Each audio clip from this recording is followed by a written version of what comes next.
नमस्कार दोस्तों, स्वागत है। मैं हूं रावेंद्र चौधरी। स्वागत करता हूं हमारे YouTube चैनल श्यामलाल चौधरी पर। दोस्तों, मैं पढ़ाऊंगा आपको इस मंच पर विश्व का भूगोल, है ना। विश्व का भूगोल पढ़ाऊंगा मैं आपको।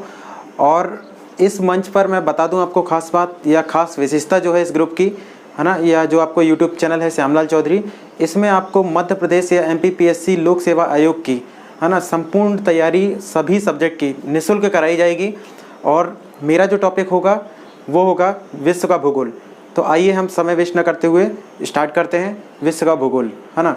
तो विश्व का भूगोल का शुरुआत करने से पहले भी मैं कुछ एक दो ज़रूरी बातें कहना चाहूँगा, क्योंकि पहली क्लास है मेरी और फिर अपन रेगुलर रहेंगे। आज हमारा जो क्लास रहेगी उसमें हम सामान्य परिचय पढ़ेंगे और केवल इंट्रोडक्शन पार्ट ही इसमें रहेगा।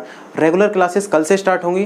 पहली क्लास जो है वो रहेगी आपकी सामान्य परिचय में। हम जानेंगे ज्योग्राफी और भूगोल का क्या महत्व है। भूगोल से संबंधित जो सामान्य परिचय में जितने भी तथ्य होंगे वो हम इस वीडियो में कवर कर लेंगे, है ना। और जनरली बहुत सारे क्वेश्चन इससे पूछे भी जाते हैं, है ना। तो आपको पढ़ना है विश्व का भूगोल का सामान्य परिचय। अब बात करते हैं कि भूगोल क्यों पढ़ते हैं हम, या भूगोल है क्या, है ना। तो भूगोल बात करें तो जो भौतिक एवं मानवीय हस्तक्षेप है उनके अंतर संबंधों को दर्शाता है ना। जो भी मानवीय क्रियाएं होती हैं या और जो प्रकृति की क्रियाएं होती हैं, गतिविधियां होती हैं, उनके बीच अंतर संबंधों को जब हम पढ़ते हैं तो वह भूगोल कहलाता है ना। अब बात करें भूगोल में अपन पढ़ते हैं, सबसे पहले आते हैं पृथ्वी पर, है ना। अगर पृथ्वी की बात करें तो पृथ्वी को निवास का वर्णन माना गया है ना।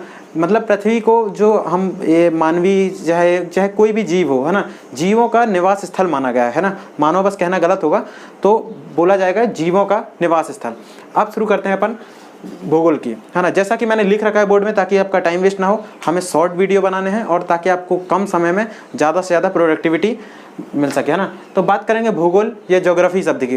तो ज्योग्राफी शब्द की जो उत्पत्ति है वो आती है ग्रीक भाषा से, है ना। ग्रीक दर्शन ही ज्योग्राफी या किसी भी सब्जेक्ट का ले लेते हैं तो उसमें इतिहास जो आपको देखने मिलेगा ग्रीक से ही देखने मिलेगा, है ना। जब आप विश्व इतिहास पढ़ते हैं तो आपको ग्रीक या यूनान एक देश है जो कि यूरोप का एक देश है। यूनान की राजधानी है एथेंस, है ना। उसे ही हम पहले ग्रीक बोलते हैं ना। तो ग्रीक शब्द से ही उत्पत्ति हुई थी जियो और ग्राफी शब्द से ना, दो शब्द मिलकर उत्पत्ति हुई थी। जियो का अर्थ है पृथ्वी और ग्राफी का अर्थ है वर्णन, जिससे हम जियोग्राफी शब्द का अध्ययन करते हैं और जिसे कहते हैं भूगोल। अब बात करते हैं जियोग्राफी शब्द के प्रारंभ की, है ना, कि इसका जो प्रारंभ है वो हम किस रूप में देखते हैं। तो यूनानी हो या रोमन हो या अरबी, इन तीन जगह का महत्व इसलिए भी है क्योंकि आप जब विश्व इतिहास पढ़ते हैं या इतिहास के परिप्रेक्ष्य में जाते हैं, है ना, तो इतिहास के संदर्भ में जब हम जाते हैं तो ये क्षेत्र ही यूनान, रोमन और अरब क्षेत्र, यहाँ पे ही बोले तो जो शिक्षाविद लोग थे, मतलब जो शिक्षा के क्षेत्र में सर्वोच्च लोग थे, जिन्होंने अपनी सभी क्षेत्र में या सभी विषयों में अपनी सर्वोच्च जो दर्शन था उनकी उत्पत्ति हुई वहाँ से, और उन्होंने सभी विषयों के बारे में विस्तार से अध्ययन किया और शुरुआत की, ताकि और उसी के बेस पे सभी देशों में और संपूर्ण विश्व में ज्ञान का प्रसार हुआ और यहाँ से ही एक शिक्षा का प्रसार होने का बोल सकते हैं, है ना। अब बात करते हैं भूगोल वेत्ताओं की। कुछ यूनानी, रोमन, अरबिक इन क्षेत्रों से ही भूगोल को जन्म बोल सकते हैं। बात करें अगर प्रमुख भूगोल वेत्ता की, है ना, तो भूगोल वेत्ता में कुछ प्रमुख भूगोल वेत्ता ही अपन देखेंगे। वैसे तो भूगोल वेत्ता बहुत हैं, गैलीलियो से लेके कोपरनिकस बात कर रहे हैं ना, और वाइडल डिला ब्लास, हमबोल्ट, और बात करें हिकेटियस, एरिस्टोथेनीज, तो अपन को मुख्य पढ़ना है। बात करें अगर हिकेटियस की, हिकेटियस और हेरोडोटस दो नाम है। हेरोडोटस इतिहास के जनक माने जाते हैं, फादर ऑफ हिस्ट्री हेरोडोटस बोला जाता है। तो उसमें आपको कंफ्यूज नहीं होना है, इधर आपको रखना है केवल हिकेटियस नाम, है ना। हिकेटियस जो थे, इन्हें फादर ऑफ ज्योग्राफी बोला जाता है, भूगोल का जनक। क्योंकि इन्हें क्यों बोला जाता है, क्योंकि इन्होंने जस्ट पीरियडस नाम की एक पुस्तक लिखी थी, जिसका अर्थ होता था भूगोल का अध्ययन, है ना। भूगोल का अध्ययन मतलब भूगोल से रिलेटेड इन्होंने सबसे पहले कुछ अध्ययन किया था या कुछ चीज़ों के बारे में बताया था, है ना। तो इस कारण उन्हें भूगोल का जनक कहा गया था। लेकिन उस समय ज्योग्राफी या भूगोल शब्द की उत्पत्ति नहीं हुई थी, मतलब भूगोल शब्द उस समय नहीं दिया गया था। इसलिए हिकेटियस को सबसे पहले, क्योंकि इन्होंने भूगोल के शब्दों के या भूगोल के बारे में चर्चा की थी, ग्रह वगैरह, उपग्रह वगैरह, इनसे संबंधित तथ्यों पर बात की थी, और जस्ट पीरियड्स नामक बुक में इन्होंने ये चर्चा की थी। इसलिए फादर ऑफ ज्योग्राफी जो है हेकेटियस को बोला जाता है। अब बात करते हैं एराटोस्थेनीज की। एराटोस्थेनीज ने ज्योग्राफी का शब्द पहली बार दिया था, है ना, और इसमें इन्होंने भूगोल की जो क्रियाएं थी और भूगोल से संबंधित बहुत सारे तथ्यों को व्यवस्थित क्रम में सजा के बताया था, और इसीलिए इन्हें व्यवस्थित भूगोल का जनक माना जाता है ना, इन्हें एराटोस्थेनीज को। तो सबसे ज़्यादा क्वेश्चन यहीं से बनता है कि वास्तविक भूगोल के जनक या व्यवस्थित भूगोल के जनक कौन है, तो एराटोस्थेनीज हैं, है ना। अब बात करेंगे अलेक्जेंडर वॉन हम्बोल्ट की, है ना। इन्हें आधुनिक भूगोल का जनक भी कहा जाता है। आधुनिक भूगोल का या वर्तमान भूगोल का जनक कुछ भी पूछा जाए तो अलेक्जेंडर वॉन हम्बोल्ट को माना जाता है। ये जर्मन वैज्ञानिक थे। इन्होंने 20वीं सदी में, बोले तो 19वीं सदी से के अंतिम से ही इन्होंने कुछ प्रमुख जलवायु राशियाँ, या आपने सुना होगा हम्बोल्ट एवं पेरू की धारा है, तो वहाँ पे इन्होंने रिसर्च किया था और इन्होंने के नाम पे राशियाँ, वायु राशियाँ भी हैं, तो इनको आधुनिक भूगोल का जनक भी माना जाता है। इन्होंने जो बुक लिखी थी वो लिखी थी कॉस्मोस। कॉस्मोस का अर्थ है ब्रह्मांड, है ना। तो इन्होंने ब्रह्मांड से संबंधित बहुत सारी संकल्पनाएं भी दी थी, और इन्हें जलवायु विज्ञान का जनक भी बोला जाता है। इन्होंने जलवायु विज्ञान के बारे में भी इन्होंने विस्तार से अध्ययन किया था, और सबसे पहले समताप रेखा भी इन्होंने ही खींची थी, है ना। समताप रेखा के जनक अगर पूछा जाए तो जो दर्शाया, ग्लोब पर समताप रेखा को दर्शाया था, तो इन्होंने ही दर्शाया था, अलेक्जेंडर वॉन हम्बोल्ट ने, जो कि जर्मनी के भूगोलवेत्ता हैं, है ना। अब बात करेंगे भूगोल के अध्ययन का माध्यम। अगर भूगोल को अध्ययन करते हैं जब हम, तो वो किस माध्यम से करते हैं? एक तो आपने देखा होगा एटलस से करते हैं, है ना। एटलस का ही एक प्रसिद्ध स्वरूप है जो कि ग्लोब है ना। ग्लोब को पृथ्वी के चित्र को दर्शाया गया है, मतलब जैसा ही प्रकृति के स्वरूप में दर्शाया गया है, जिससे हम अध्ययन करते हैं सारी अक्षांश, दिशाएं, पृथ्वी की घूर्णन गतियाँ, तो हम ग्लोब से अध्ययन अच्छे तरीके से ज्योग्राफी का कर सकते हैं। तो बात करें ग्लोब की खोज की किसने की थी, तो सबसे पहला जो ग्लोब है वो मार्टिन बेहम ने बनाया था, है ना। ये क्वेश्चन पूछा जाता है, आपको याद रखना है, मार्टिन बेहम। वहीं बात करें मैप से, मानचित्र से भी ज्योग्राफी का अध्ययन किया जाता है ना, जो कि प्रमुख स्वरूप है।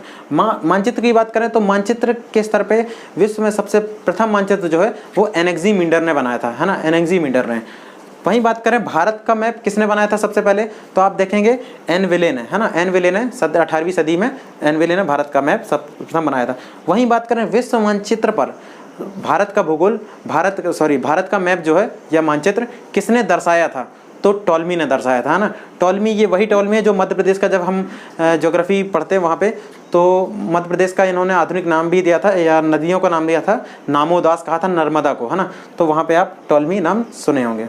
वहीं बात करेंगे भूगोल की कुछ शाखाओं को, प्रमुख शाखाएं अपन यहाँ पे पढ़ेंगे, है ना, जो मुख्य आधार पे, है ना। बाकी जब हम यूपीएससी लेवल पे बात करें तो भूगोल की शाखाओं को हम विस्तृत अध्ययन करते हैं, लेकिन अभी हम एमपीपीएससी के पर्सपेक्ट से पढ़ेंगे, तो हम यहाँ पे शॉर्ट पढ़ेंगे जो हमारे एग्जाम के व्यू से इम्पोर्टेंट है।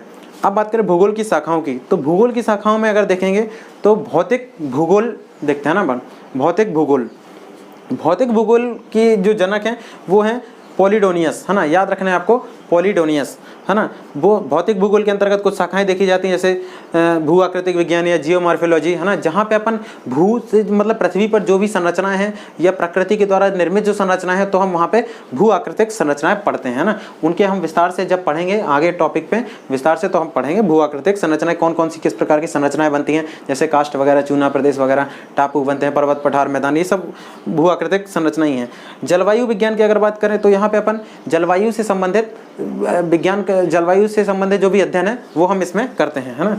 वहीं बात करेंगे समुद्री विज्ञान या ओशनोग्राफी, तो यहाँ पे अपन समुद्र से रिलेटेड जो भी या संरचनाएं होंगी या जो भी समुद्र की अंतर्गत गतिविधियाँ होंगी वो हम इधर पे देखेंगे, जो कि फिजिकल ज्योग्राफी के अंतर्गत अपन देखते हैं। वहीं बात करें मानव भूगोल की या ह्यूमन ज्योग्राफी की, तो ह्यूमन ज्योग्राफी के लिए बात करेंगे अपन, तो वहाँ पे देखते हैं अपन जनांगी वगैरह या पॉपुलेशन वगैरह अपन देखेंगे, है ना। यहाँ पे आपको कल्चरल एस्पेक्ट भी देखने मिलेगा, सांस्कृतिक परिप्रेक्ष्य भी देखने मिलेगा, और यहीं पे अपन को आर्थिक गतिविधियाँ भी देखने मिलेंगी, जैसे कि इंडस्ट्री हो गया, एग्रीकल्चर हो गई, ट्रांसपोर्टेशन हो गया, तो यहाँ पे ये चीज़ें भी देखने मिलेंगी। वहीं बात करें मानव भूगोल के जनक की, तो मानव भूगोल का जनक फ्रेडरिक रेडजेल को बोला जाता है ना। फ्रेडरिक रेडजेल जो थे, इनकी बात करें, ये भी जर्मन वैज्ञानिक थे, और फ्रेडरिक रेडजेल जो है ये नियतिवादी संभावना या विचारधारा को फॉलो करते थे, है ना। ये मानते थे कि मनुष्य मन से कुछ नहीं करता या प्रकृति पे कंट्रोल नियंत्रण नहीं कर सकता, है ना। ये तो नियति मतलब जो कुछ फिक्स है वो फिक्स है, वो हम आके देखेंगे। तो अब हम पढ़ेंगे विश्व का भूगोल, है ना। विश्व का भूगोल में अगर हम इसको बांटें तो किस प्रकार से इसका विभाजन करेंगे, तो हम वहीं अपन देखते हैं वर्ल्ड ज्योग्राफी या विश्व का भूगोल को हम 4 भागों में या 5 भागों में हमने बांट के रखा है इसे। तो अपन देखेंगे सबसे पहले भौतिक भूगोल या फिजिकल ज्योग्राफी, है ना। सबसे ज़्यादा अपन को अध्ययन करना है फिजिकल ज्योग्राफी का।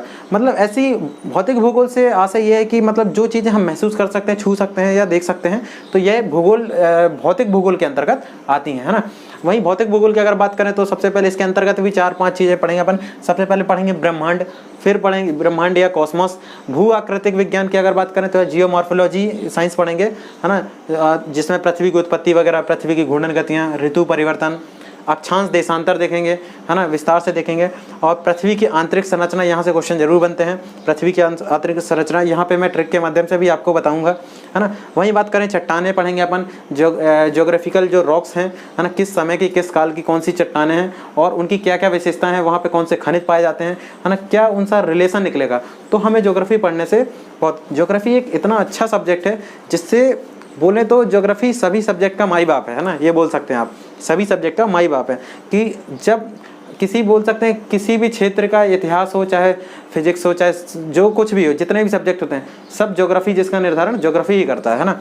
वहीं बात करें भूगर्भिक प्रक्रियाएं हैं, महाद्वीप है, महासागर है, ज्वालामुखी अपन को पढ़ना है, किस क्षेत्र में कौन कौन से विश्व के प्रमुख ज्वालामुखी होंगे, अपन को विश्व स्तर पर भी पढ़ना है ना। वहीं बात करेंगे जब इंडियन ज्योग्राफी, तो आपको कोई और टीचर पढ़ाएंगे वहाँ पे आपको, है ना। और बात करें वहाँ पे आपको विश्व का भूगोल, भारत का भूगोल और मध्य प्रदेश का भूगोल कोई और टीचर आपको पढ़ाएंगे। वहीं पढ़ेंगे भूकंप, जो विश्व स्तर पर सुनामी का क्या महत्व है, सुनामी क्यों आती है, कहाँ कहाँ किन क्षेत्रों में आती हैं, ये हम ही पढ़ेंगे विश्व वाले टॉपिक में। महाद्वीपीय आकृतियाँ, महाद्वीप में जो भी विभिन्न प्रकार की आकृतियाँ हैं या यूनिक आकृतियाँ, वो अपन पढ़ेंगे। भूगर्भिक समय सारणी मतलब जियोलॉजिकल स्केल, ये पढ़ना बहुत इंपॉर्टेंट है। इससे निर्धारण ये होता है कि जियोलॉजिकल जो भी जब से पृथ्वी की उत्पत्ति हुई है तब से आज तक का जो समय है उसका निर्धारण या जो समय काल रहे हैं वो अपन को पढ़ना है। ब्रह्मांड में सूर्य ग्रह, उपग्रह, आकाशगंगाएं वगैरह वही पढ़नी थी। जलवायु विज्ञान की बात करें, क्लाइमेटोलॉजी इंग्लिश में कहें, तो इसमें अपन को जल धाराएं पढ़नी है ना। तो जल धाराएं पढ़ेंगे और चक्रवात पढ़ेंगे, साइक्लोन वगैरह, वायु राशियाँ पढ़ेंगे, एयर मासेस, प्रसिपिटेशन पढ़ेंगे, वर्षण वगैरह, और अदर चीज़ें इसमें जो भी आएंगे अपन देखेंगे। ओशनोग्राफी या समुद्र विज्ञान की बात करें अगर, तो यहाँ पे अपन महासागरीय आकृतियाँ देखेंगे, महासागर में जो भी आकृतियाँ निर्मित होती हैं तो वो अपन देखेंगे। वहीं बात करें अगर महासागरीय तरंगों की, तो जो भी ओशियन वेव्स होती हैं वो अपन देखेंगे। ज्वार भाटा, टाइड सेप्स वगैरह ये देखेंगे। महासागरीय पारिस्थितिक तंत्र, ये पर्यावरण से भी कोरिलेट करती हैं। तो जो भी महासागरीय पारिस्थितिक तंत्र, जो कि सबसे बड़ा पारिस्थितिक तंत्र बोला जाता है ना पृथ्वी का, और अदर चीज़ें होंगी। बात करेंगे जैवमंडल की, है ना, या बायोस्फीयर की, तो इसमें पढ़ेंगे अपन पर्यावरण पढ़ेंगे अपन, इसमें मुख्य पर्यावरण पढ़ेंगे। लेकिन पर्यावरण एक अलग टॉपिक में आ जाता है, पर्यावरण एक अलग सब्जेक्ट ही माना जाता है ना, ज्योग्राफी से कोरिलेट होता है लेकिन ज्योग्राफी से अलग, तो इसे हम अलग पढ़ेंगे, है ना, इसमें अपन नहीं पढ़ेंगे।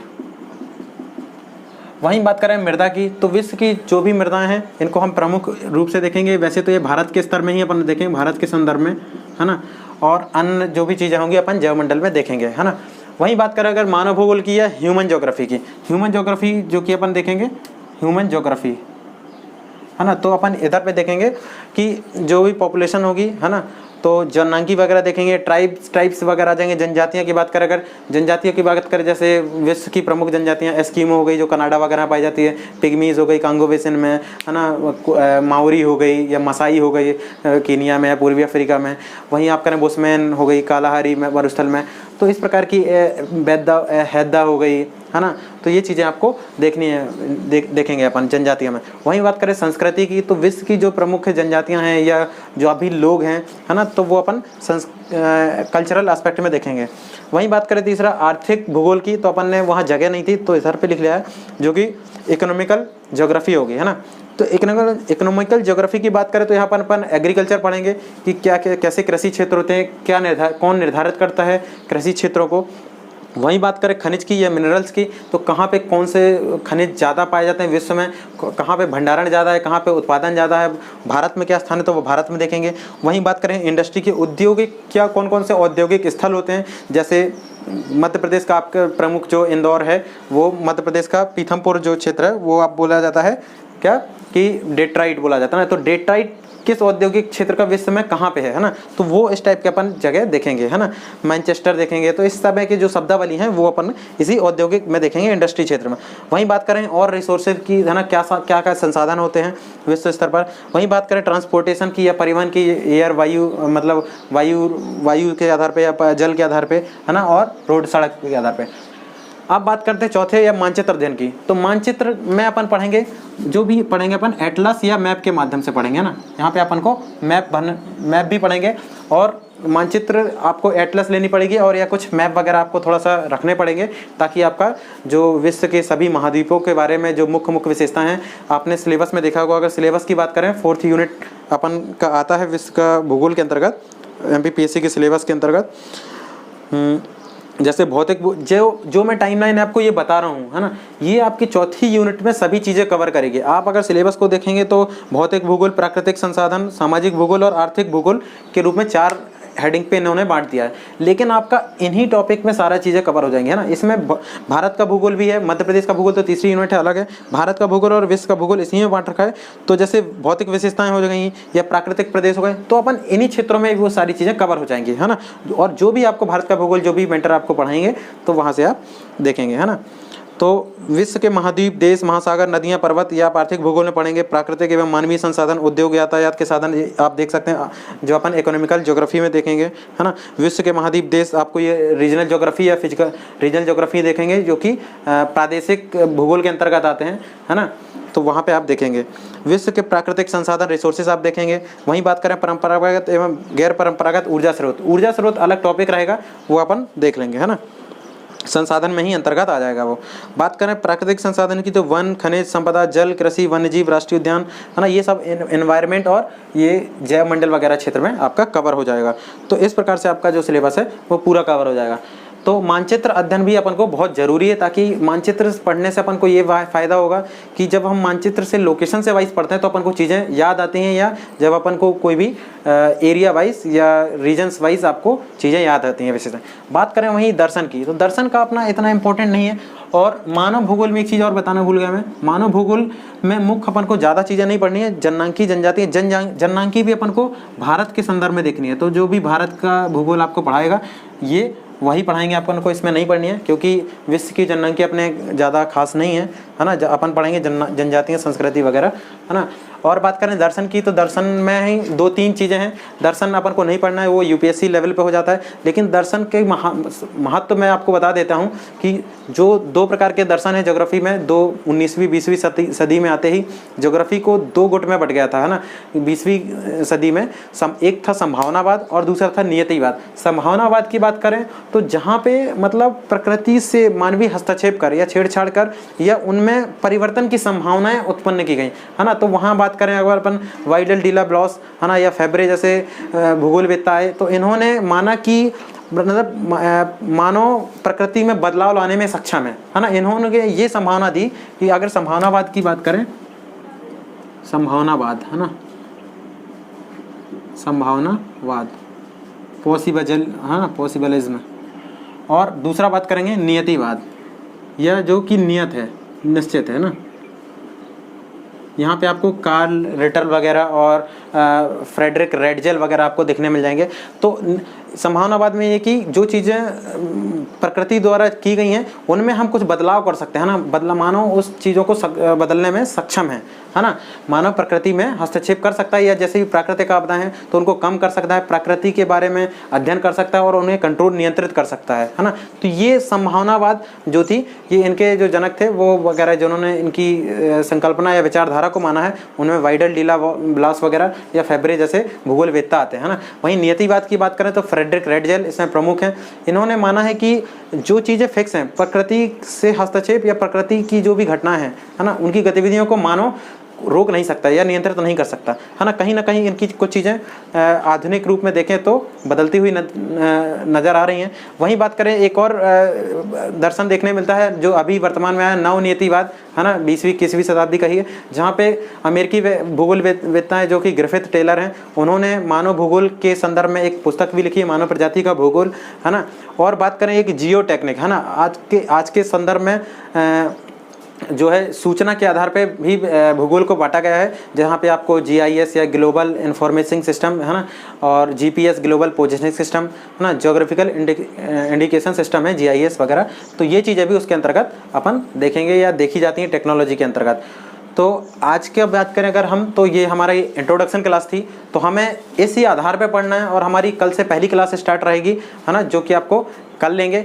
और बात करूं मैं लॉकडाउन की, तो लॉकडाउन में आप अपने MPSC की तैयारी को रेगुलर रखे रहें। और मैं 2 पंक्तियों के माध्यम से आपको बोलूँगा कि किस्मत कितनी ही रोशन हो, मेहनत की आग में जलना ज़रूरी है, मंजिल कितनी ही पास हो है ना, कुछ कदम चलना ज़रूरी है मेरे दोस्त है ना। तो आपको कुछ कदम तो चलना ही पड़ेगा, आपकी किस्मत कितनी अच्छी हो, लेकिन आपको मेहनत करना ही पड़ेगा। और 2 पंक्तियाँ उनके लिए भी बोलूँगा जो लोग मोटिवेट तो हो जाते हैं, पढ़ने के लिए तैयार तो हो जाते हैं, लेकिन 3-4 दिन बाद वो परास्त हो जाते हैं। 3-4 दिन करेंगे फिर वापस वैसे कि यार कुछ नहीं हो रहा, अभी तो लॉकडाउन लगा हुआ, हम पढ़ के क्या करेंगे। लेकिन जब एग्ज़ाम आएगी तब फड़फड़ाएंगे और वापस से फेल हो जाएंगे। तो उनके लिए 2 पंक्तियाँ हैं। क्यों 4 दिन मेहनत करके रुक जाते हो, क्यों 4 दिन मेहनत करके रुक जाते हो, अरे वक्त लगता है बीज को फसल बनने में, अरे वक्त लगता है बीज को फसल बनने में। तो इसी बात के साथ मैं विदा लेता हूँ। धन्यवाद। जय हिंद, जय भारत।